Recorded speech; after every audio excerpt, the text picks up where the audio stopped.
Last week, we shared what a year of past due conversations had taught us, the patterns, the surprises, the things we're still sitting with. And this is part 2 of our 1-year anniversary, because it turns out when you spend a year asking people to tell the truth about money and creative survival, people have some things to say.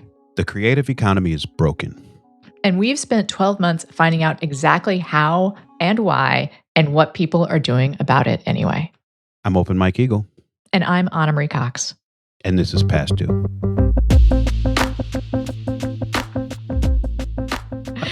right, I get to go next? Yes. Baron Vaughn.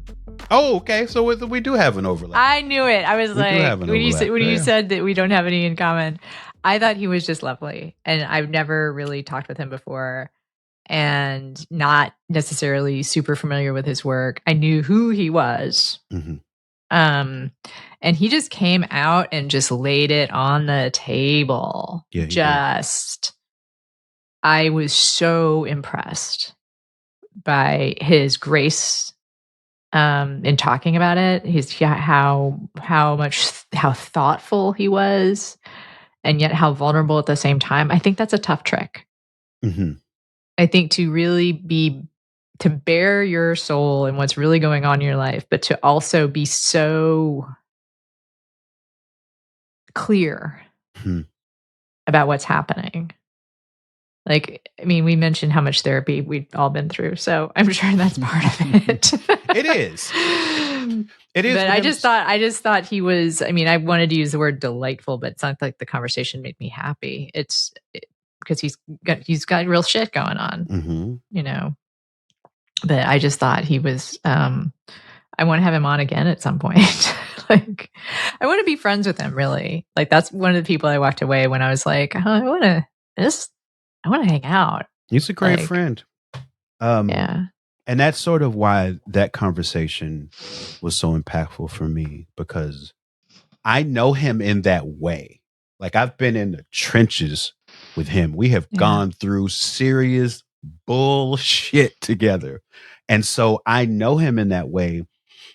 And me and him had a lot of conversations leading up to his appearance on this pod about how he was going to navigate that, because he is very unaccustomed to having those sorts of conversations in public. It's the vulnerability thing that we talked about at the top of this episode, the stigma associated with it. He feels that so much. Like I said, he's on camera. He's on sets with people who are very successful, and maybe as far as we know, but in a lot of cases probably aren't dealing with what he's dealing with.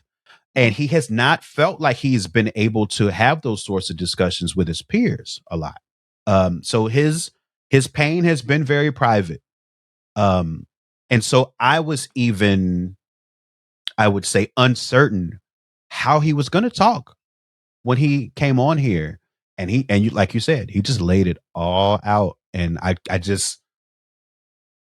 me, it was a beautiful thing, even though, like you're saying, it was a tough conversation, because it gets at the vulnerability and the destigmatization that we were talking about. That is the reason that we're doing this show. And he was also funny, you know, at the same time. Like, it just completely charming. And y'all being friends definitely made a difference in the conversation. Like, I do think there was a level of trust there that we can't always hit a home run with everyone, because, you know, a lot of people we don't necessarily know. Right. And I do think we inculcate a level, we have a very safe place and we get that vulnerability with a lot of people who we're not necessarily really good friends with, but I just really appreciated it. When's the last time you worried about making your monthly expenses? This morning. This morning.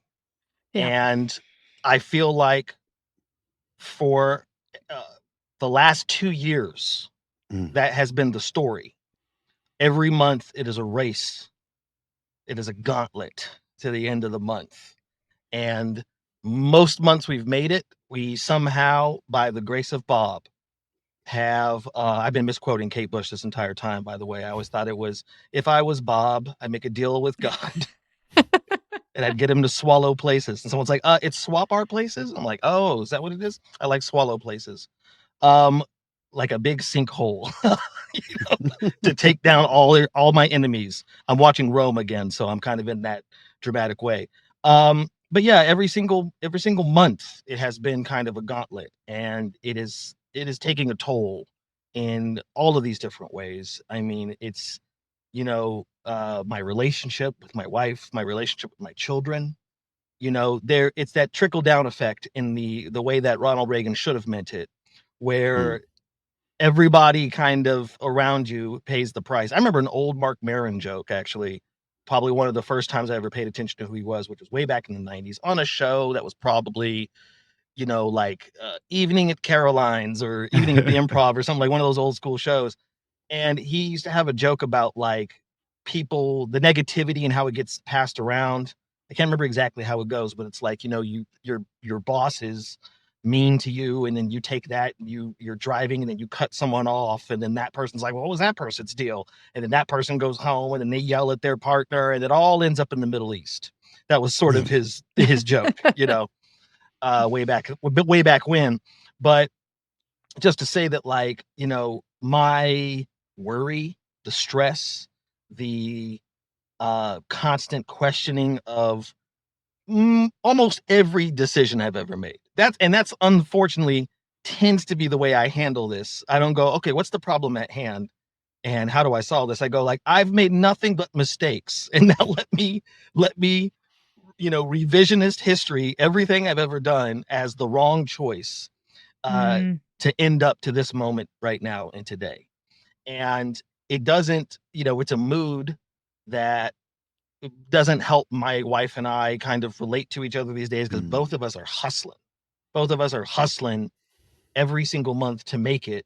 And we do as much as we can to, I'll say, hide it from the kids. She's a little bit more transparent and upfront about it than I am. But I also grew up, I don't want to say I grew up poorer than her, but like being poor was not something that was lost on me as a kid. Like I understood that we did not have a lot, and that real quick, yeah, if you could set the scene for us a little bit, because we know you're an entertainer. You make money from acting. You make money from stand up. Um,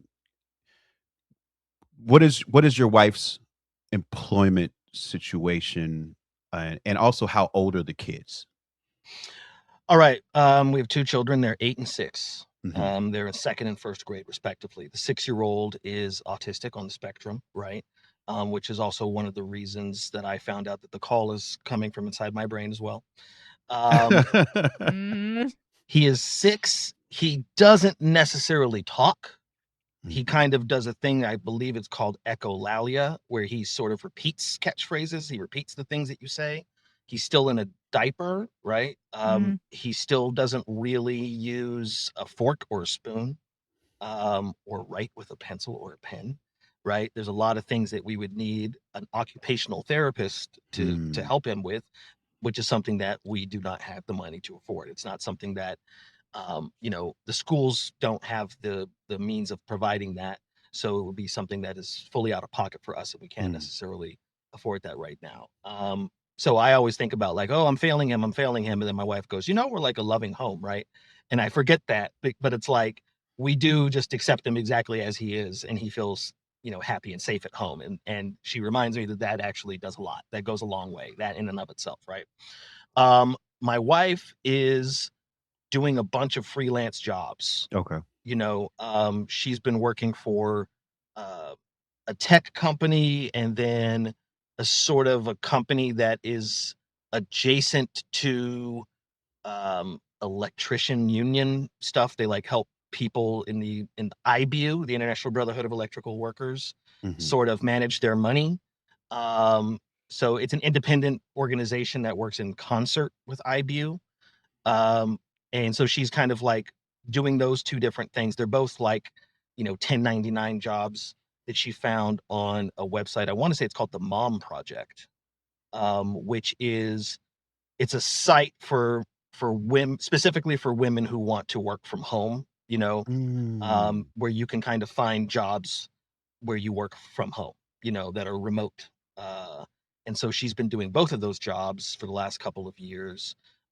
Neither of them really pay her enough, but both of them kind of add up to something that, with all of the different things that I'm cobbling together, we still get to barely make it, every single month.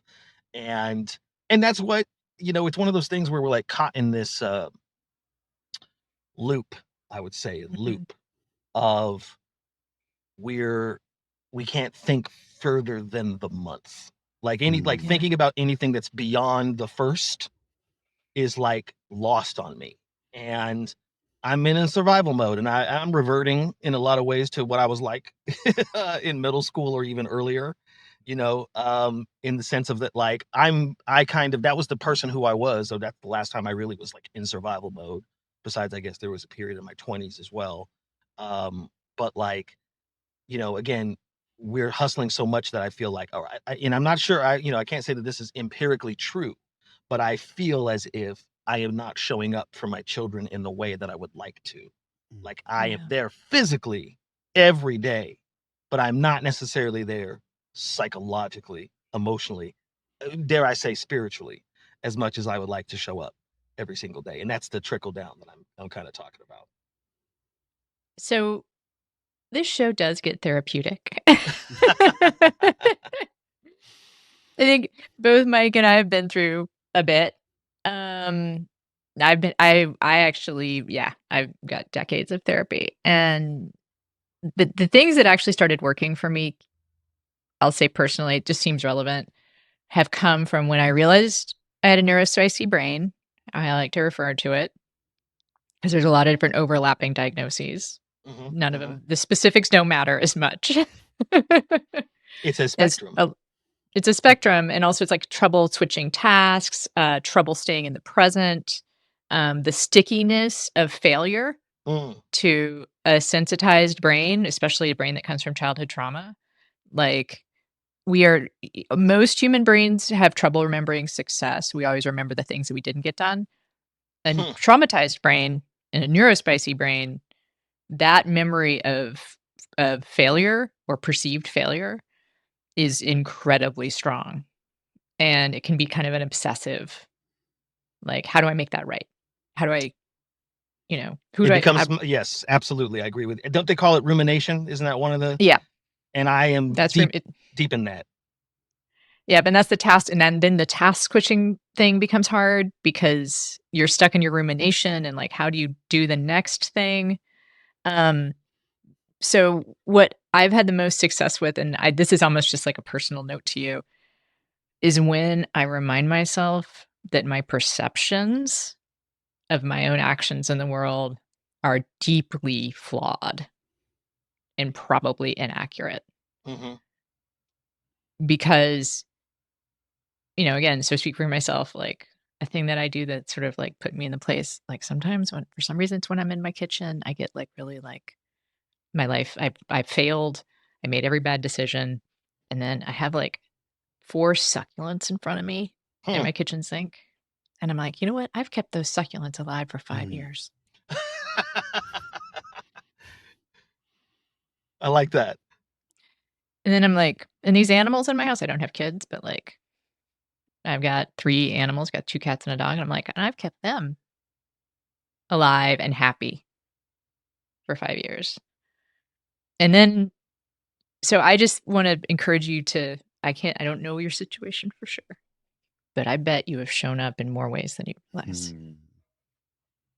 I bet you have shown up in 1,000 ways that you can't perceive because it comes naturally to you, because you have so much care for your loved ones. Well, thank you for that. I definitely, a lot of that resonates with me for sure. And I definitely know that as I said, I do spend I spend more time thinking about where I went wrong, what I failed at. And I definitely internalize those things, which I feel like is such an American thing, because that's part of our culture, is that we are what we do. I remember the first time I ever hung out in Europe, and the idea of asking somebody what do you do? As the opening was like, we don't do that. we're more than our job here. And I was like, I don't know what that means, but I didn't understand how much indoctrination I had, I guess up until that moment where it's just sort of like, yeah. And we are what we do. And if we are failing at it, or if we're not doing well, then we did something, it's because of our actions. And I do try to remind myself that like, this is a phenomenon in the country. Like, it's not me personally. Like, a lot of people are going through this. There's something systemic, you could say, that's happening. You don't say. I hope he's doing okay. How's he doing? I think it's pretty much the same. Okay. Yeah, pretty much the same. So am I. But I'll say this. He felt a lot of love and support after that episode. Oh, good. Because people didn't really understand what he was dealing with. And so he said a lot of people reached out to him with a lot of supportive things to say. So he was happy about that. I think that's one of the best things that happens from our show. I've heard that from other guests too. The people who've been willing to be vulnerable have gotten it back in spades. Mm-hmm. Have heard from people and heard I had no idea, which is kind of what you want to hear in a way, right? You want to hear, I knew you were struggling. I knew you were poor. The fact that you're broke does not surprise me at all. You kind of want to hear people are surprised, but then also like, I get a lot if there's anything I can do to help. And of course, the truth is there's often not, mm-hmm, right. Like, because we're all in the same boat, but it's that offer that means so much. I think there's a conversation that we should have too at some point about like the sort of help one is willing to accept. Ooh. Because I feel like that gets into some interesting waters as well. Yeah. Yeah. I was just thinking about like the kind of help I've given and the kind of help I've accepted. Mm-hmm.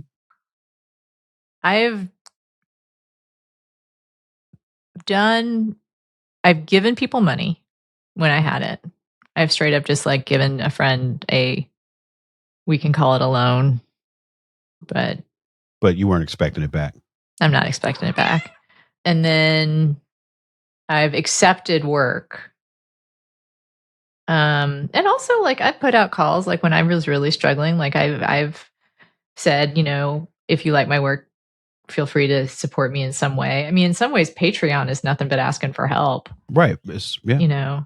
Like we're all having to ask for help in more or less direct ways in a way that like usually you don't have to, you're not expected to.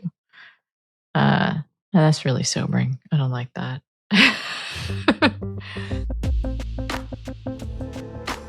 This week for our Patreon bonus, Andrew asked us, do you actually believe the creative economy can be fixed? You won't believe how we answer. Is this the audio equivalent of clickbait?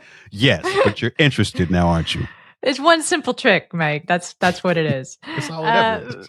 Find out what we say and help support the show at patreon.com/pastdue.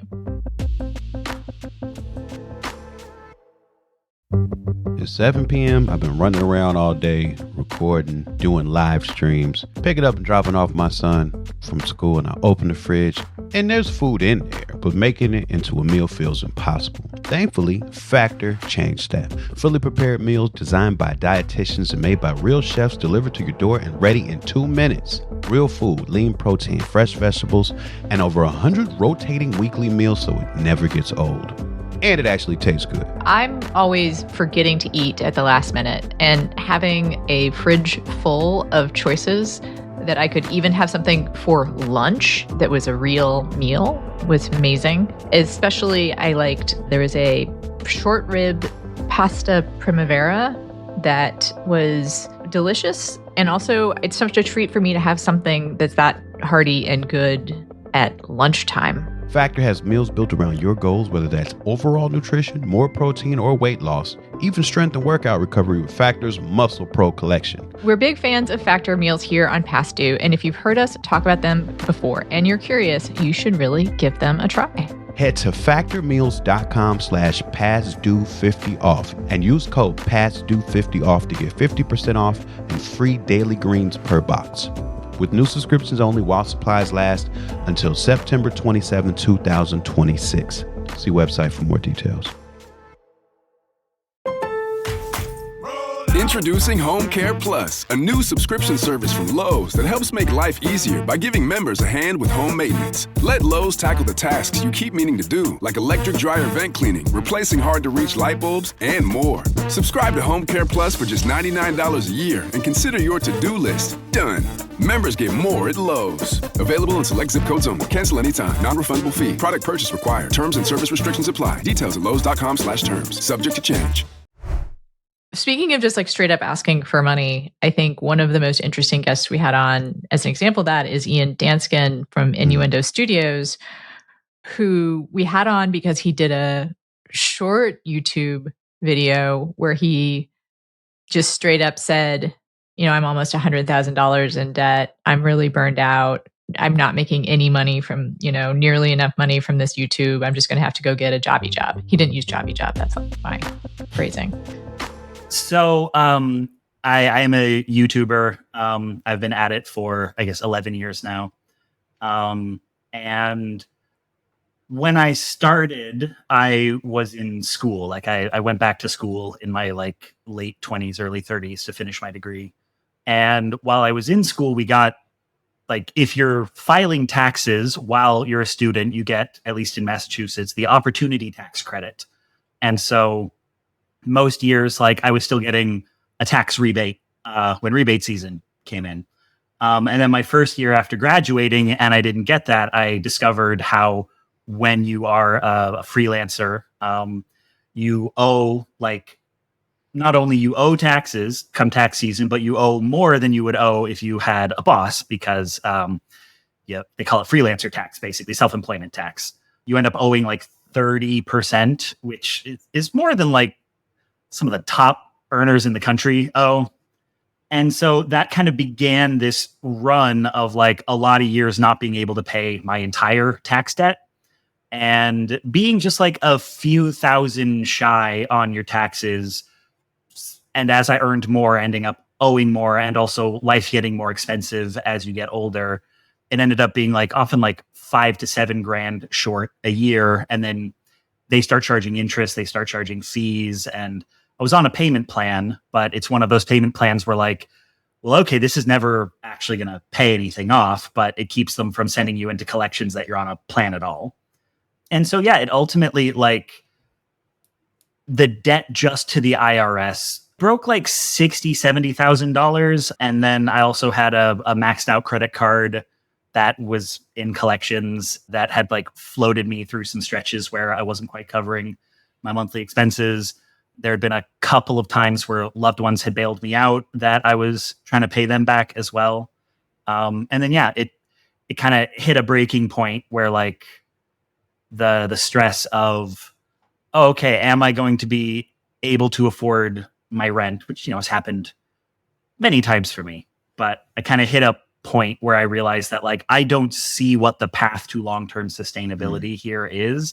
And it is putting enough strain on me and my family that I need to like seriously consider quitting. And so like I made an announcement that I was putting the channel on hiatus and that I was going to like call a temp agency on Monday. And I'd been planning like a big crowdfunding relaunch and GoFundMe to like see if I could raise some of the money. And I announced that like I kind of scrapped the whole idea for like a big fundraiser live stream, whatever. But I was like, here's a link to the GoFundMe below the announcement video if anyone wants to help. And then I was very fortunate. People actually came out in force and have now given me enough to get out of debt, which is wild. So I can keep going, but I realize I answered your question like 8 sentences ago. I mean, that's how you came to my attention because I consumed your videos for a long time, and you are Innuendo Studios. Yeah, like, my channel's called Innuendo Studios. My name is Ian Danskin. Yeah, I realize I buried the lead on that one. We'll get that up at the top of the show. How many subscribers do you have on YouTube? 530,000.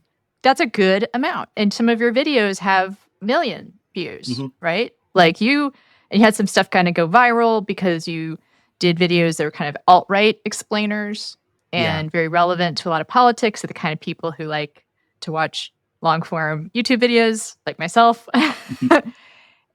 And what was amazing about your video that was like, I can't do this anymore. There was a beautiful outpouring of support, which covered your debts in a little bit more, which I don't know if people understand. Like, we'll say the numbers, actually. So you owed like almost 100. Was that it? In the video, I said, like everything pushing 6 figures. Yeah. The amount that I put on the GoFundMe was around 87K, because some of the numbers I'm disputing. I got an audit a few years ago that had an incorrect amount they thought I owed, and I thought it was taken care of. And in trying to settle this debt up, I discovered that it hadn't been taken care of. And so I need to like dispute one of the numbers. So that was kind of my estimate of, I think if I successfully dispute, this is the total amount that I owe. But yeah, that was 87 and change. And then you raised 155,000. So that's an amazing amount. Yeah. You got the money.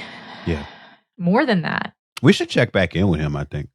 He's done a video since then about burning out. And I haven't seen it yet, but it's on my playlist. And what was great about talking to him is the power of asking, right? When you need your work compensated, it's not a fucking handout.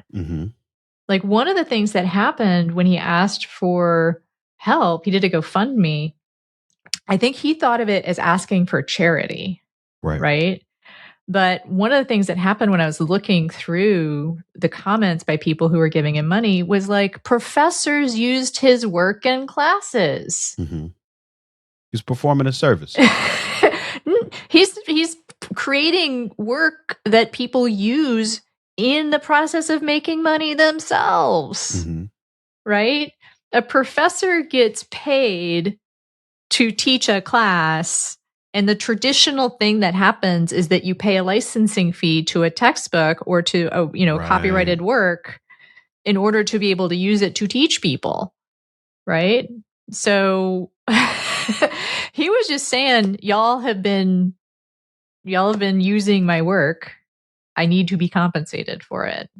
And I think there's a little bit of a link there with Patreon as well. Like, it's Patreon is not necessarily a handout either. It's like, for the people who are interested in directly supporting my work, this is how you do that. Yeah. It still feels like asking for a handout to me, but you're right. Like, it's not. It's just it is part of the system. It's part of the systemic precarity, actually. Because we love what we do. And I think the question of like, would you do it for free is a sneaky one. Yeah, it's a weird question. Because people ask, right? I don't know why. And the thing is like, would I write whether or not I got paid? Probably. Would I put the kind of work and effort and craft? Would I have the time? Exactly. That's that part. To do that. How could you? Like, in that question, how are you eating? You know what I'm saying? Like, that's always a strange question. Yeah. Would you figure out actuarial tables for free? I don't think so. No, I mean, it's actuary. Yeah. I don't think they would. Okay. I was like asking you. Like, I'm putting myself in an actuary's shoes. All right. My dad's an actuary. He really loves it. But would he do it for free? I don't think so. I don't think so. All right. So the one last person I wanted to talk about for me was Mary Robinette Kowal. And I can keep it short because I've mentioned her before, which is she kind of changed my life. To speak of Patreon, because she has organized her life in a way that I was like, oh. And to speak of getting paid for your time. Yes. And realizing that my time is the thing that I'm really like selling people. And like, now I have a Patreon, and in the Patreon I offer like editing and writing coaching. which for me is the kind of thing like I have done for free and probably shouldn't have, because I just love talking to people about their writing, and it's something that's really valuable. So I need to charge people for it. So she just kind of shifted the way I think about things. Yeah, she said the sentence or something along the lines, I'm paraphrasing, of typically I get paid to have written. But she set up in her Patreon in a way where now she gets paid to write. For reasons that are not in my control. I'm still actually writing a novel a year. But for reasons that are not in my control, my publisher, my editor specifically, has decided that she does not want to put me on the calendar until I have turned in a completed novel. Okay. So, and this is unusual, and I don't know. I don't actually have a full understanding of why. I have a guess, which is that I believe, this is my guess, is that she inherited me during pandemic, and we had taken a book off the schedule because it was due in 2020, and I mean, right. And so my previous editor and I had decided to take it off the calendar because she, as she said, she was just happy I was writing because a lot of her other authors weren't. But like everything was, everybody was going off the calendar just because everybody was in that state. So I think that my new editor has this idea in her head that that's the way I've always been, where I've always actually been very fast and pretty prolific. So that means that it's, between Spareman came out in 2022, and then Martian Contingency in 2025. So a 3-year gap between books that was not in my control. And nothing, like, I desperately wanted that book. It was turned in and ready, but she would not put it on the calendar for 2024. So there's a lot of stuff about that I don't have control over. And previously I have had control over that. We've set together what my schedule was going to be. So that's been a shift and very frustrating. And as a result of being able to see that, we really leaned into my Patreon. So my Patreon had been doing about $2,000 a month. I'm currently doing $9,000 a month. Wow.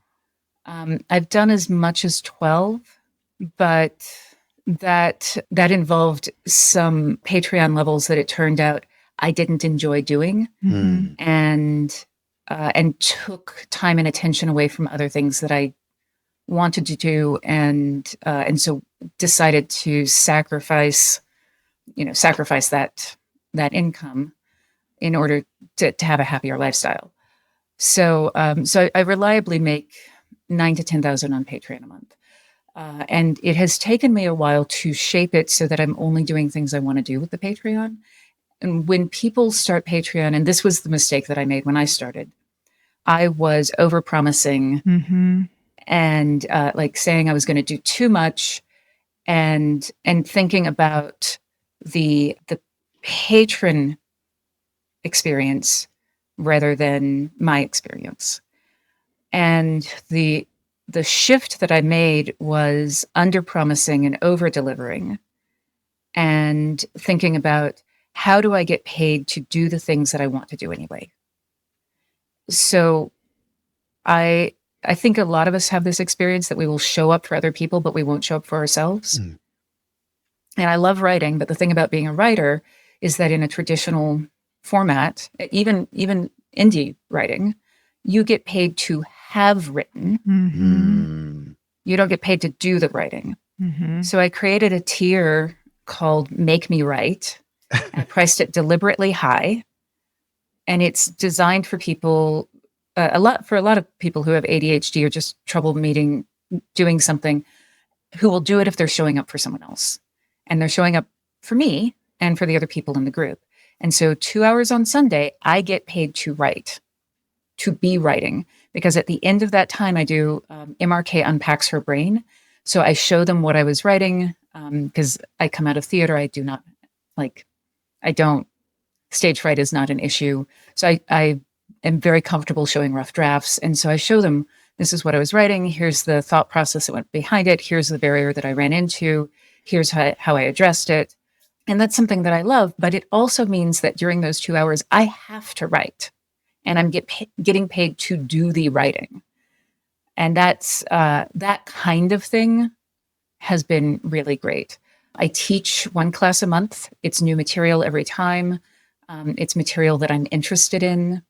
I've also now hit a point where I'm starting to bring in guest instructors. So I'm not having to come up with 12 new classes a year. I think I come up with 6 new classes, which is still a lot, but it's very manageable. And then the other thing is that I have a for readers tier, which is when I'm working on a project, people can just read along as I work, which is again, me getting paid to do the writing as opposed to have written. You're making me rethink my entire personal business model. Same here. See, because I've been having a free ride along in the mornings. And I don't mind it. I think that you're making me rethink what other things can be available. What I think people are really paying for that is the peek inside your brain, I'm guessing. They're paying for the peek inside the brain. The other thing that they get is they get a one-on-one once a quarter where we check in on goals.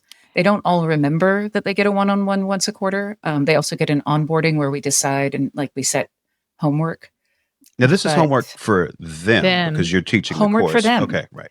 Yeah, homework for them. I do not read and critique. I have a short story cohort, which that one I do read and critique, but it's only 6 people at a time. And what I have found with the reading and critiquing is that I enjoy the conversation and the thinking about it, but I don't particularly enjoy reading something in isolation and doing written notes and sending it back. So I do it as a conversation, like an in-person critique situation. So cool. I love it. Yes. And I have writing sessions too in my Patreon where people can pay much less than they pay Mary Robinette, but she's written a lot more books than I have, to join a morning writing session. And so I am getting paid just to show up and have that Zoom open, and it's just accountability. And we do talk a little. And I usually share some stuff. But yeah, that is in terms of impact on my life, she probably has made the biggest difference. It was an incredible talk. Yeah.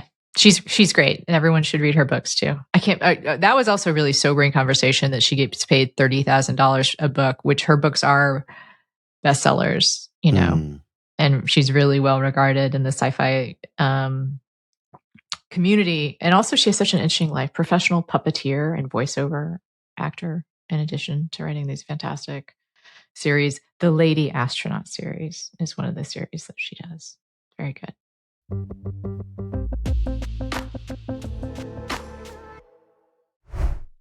So on that note, Mike, I want to say that I actually have more, I want to say a little bit plans for the show. I want to hear from people. We do have a loyal audience. So I really want to hear from people, and they can contact us via social media about what they want to see on the show or hear on the show. I think that's a great idea. My impulse is I want to have more or have practical stuff. Not necessarily just super nuts and bolts, like how to fill out taxes, but to address the question that or the idea that you just had, which is rappers who will never hear because they couldn't get it together. Some how do you get it together kinds of pointers, I think would be useful. So that's something I'm thinking of. If people think that sounds boring, I guess I'd want to hear that. But what's something you already mentioned you think we need to have conversations about, the stuff that even now you and I haven't talked about? I think that's the most important thing, because, one of the most important factors in this show is vulnerability And I don't always practice that. You know, like I have a tendency to have shit going on that I'm not talking about. And that's sort of antithetical to the show. So, you know, I think it would be important to do for us to have conversations where we dig deeper into ourselves. All right. Yeah, believe it or not, there's stuff that I don't talk about either. So, all right. On that note, Mike, thank you so much. Thank you. I really appreciate you. I feel like I wanted to tell you because I wanted to tell you in public. I feel like I've become a better interviewer and indeed a better person by doing this job with you. Oh, so that is humbling. That is humbling. I am I still feel incredibly fortunate to be along for this ride and that you shared your brilliant idea and platform with me. So I mean it's a constant joy and also a constant challenge because it is not always easy to talk about these things, but that's the entire point. Yeah. So Mike, the creative economy is broken. In some. All right. So people can support the show at patreon.com/pastdue. And we will be back with a regular show next week. Thank you so much, Mike. Thank you. And Andrew, thank you. Yes. Thank you both. Thank you, Andrew. Mike, I know what you're up to. I bet you can't do. Name all the tour dates. You shouldn't be able to do that. That would be weird if you could do that. But they do start. They start next week. I'm on the East Coast in Brooklyn, Montreal, Toronto, Cleveland, and Lansing, Michigan. And then I go to the UK and Europe after that for a bunch of places that I can't remember off the top of my head. But if you go to mikeeagle.net and look for tours, they're all there. I wish that I could see you in one of those places. I'm going to come to Austin later this year. And by gosh, I hope I can get you out to come to the show.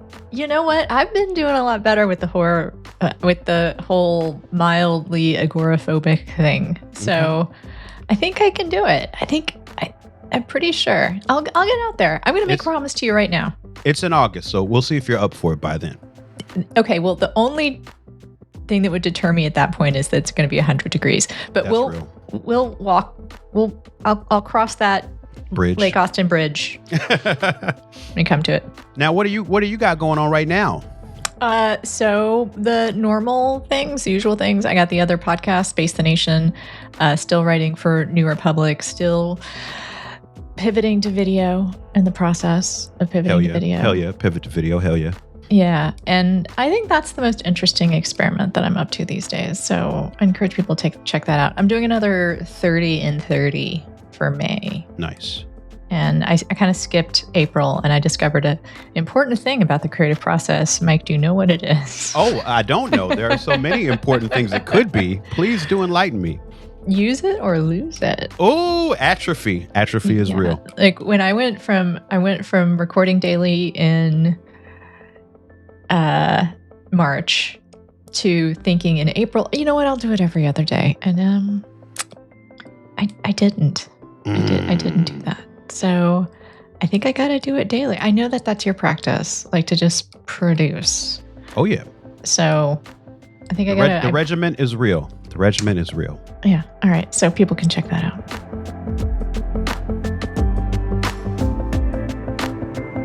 Past Due is hosted by Anna Marie Cox and Open Mike Eagle. It's produced by Andrew Stephen. You can find more at pastduepodcast.com. Help support the show by joining our Patreon at patreon.com/pastdue. You'll get bonus content, extended interviews, and more. As always, if you like what we're doing, another way to help is by subscribing, sharing the show, and leaving us a review. Thanks for listening.